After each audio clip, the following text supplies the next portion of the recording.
ষষ্ঠীর দিন সকাল সকাল একদম যা যা কেক ছিল রেডি করে নিয়েছি। আর এই কেকটা আমি বানিয়েছিলাম আমার পাড়ার মণ্ডপের জন্য। তারপর ঝটাফট আমি আর ভাই রেডি হয়ে বেরিয়ে পড়লাম। আমাদের সেদিনকে প্রথম গন্তব্য ছিল হচ্ছে সোদপুর রথীন্দ্র। আর রথীন্দ্র আবার নতুন করে চালু হওয়ার পর এই প্রথমবারই গেলাম, দারুণ করেছে কিন্তু ভেতরটা। আমরা দেখতে গেছিলাম রক্তবীজ 2, ভীষণ এক্সাইটেড ছিলাম এই সিনেমাটার জন্য। মানে রক্তবীজই এত ভালো হয়েছিল, আর মানে এত অপেক্ষার যে এত মিষ্টি ফল পাবো সেটা ভাবতে পারিনি। ভাই তো একদম নাচতে লেগে গেছে গান শুনে। মানে সত্যি বলছি, এক একটা সিন এত সুন্দর করে করেছে সিনেমাটার। আর মানে অসাধারণ অসাধারণ। রক্তবীজ কী ছিল, এটা আরও ভালো ফাটিয়ে দিয়েছে। আর লাস্টে আলাদাই টুইস্ট, আমরা পুরো চমকে গেছি। তারপর দেবদের বাড়িতে এলাম, দিয়ে ওকে নিয়ে চলে গেলাম আমাদের নেক্সট গন্তব্যের উদ্দেশ্যে।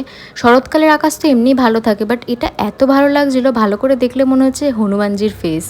দিয়ে একটু ফুচকা খেয়ে আমরা চলে গেলাম আমাদের নেক্সট গন্তব্যে মধ্যমগ্রাম স্টার মল।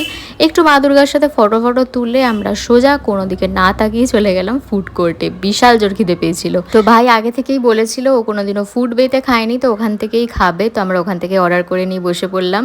আর দেব যেই দেখেছে বলছে এটাই পেলি খুঁজে খুঁজে। আসলে আমরা হচ্ছে আগে ফুড বে থেকে খেয়েছি, ওর একদম ভাল লাগে না, বাট আমার ভাল লাগে বলে জোর করে খাওয়াই। তো আমরা প্রথমে নিয়েছিলাম চিলিমিলি স্কুইড আর হচ্ছে একটা বেকড ফিশ। স্কুইডটা ভাইয়ের বেশ ভালোই লেগেছে, আর দেব বলছে কী করে ভালো লাগছে। ফিশটা প্রথমবার ট্রাই করব, স্কুইড তো ওর ভালো লাগে না, বাট ফিশটা বললো ঠিকঠাকই লেগেছে। আমারও বেশ ভালো লেগেছে, তবে ভাবলাম পরে আবার কিছু অর্ডার করবো, বাট প্রচুর গা গুলিয়ে গিয়েছিলো, আমরা আর কিচ্ছু খেতে পারিনি। দিয়ে ওখান থেকে বেরিয়ে গেলাম, দিয়ে কাজল সমীরনও আমাদের সাথে জয়েন করলো। আমরা ভাবলাম আরও 2-3টে ঠাকুর দেখি, সোদপুরের মধ্যেই দেখলাম। ওরা হচ্ছে ডিবাপিতেও খেতে গেছিলো, তো আমাদেরকেও বললো চল যাই খেতে, কিন্তু আমাদের আর পেটে জায়গা হলো না। কাজল আবার দেখাচ্ছে একদম আমার আর ওর সেম সেম ফোন হয়ে গেছে।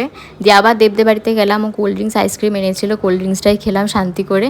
আন্টি আবার এদিকে চিকেন ভর্তা বানাচ্ছিলো, খেতে বলছিল, আনলাম আমার পেটে জায়গা নেই, একটু দাও টেস্ট করছি। তারপর বেরিয়ে পড়লাম বাড়ি আসার উদ্দেশ্যে। রাতে সেরকম একটা খিদে ছিল না, তো একটাই চিকেন বিরিয়ানি নিয়েছিলাম আমি আর ভাই, সেটাও খেয়ে শেষ করতে পারিনি দুজনে। তা আমাদের ষষ্ঠী এরমভাবেই কাটলো। তোমাদের কেমন কাটলো কমেন্ট করে জানিও, আর ভিডিওটা ভালো লাগলে একটা লাইক আর সাবস্ক্রাইব করে দিও। টাটা।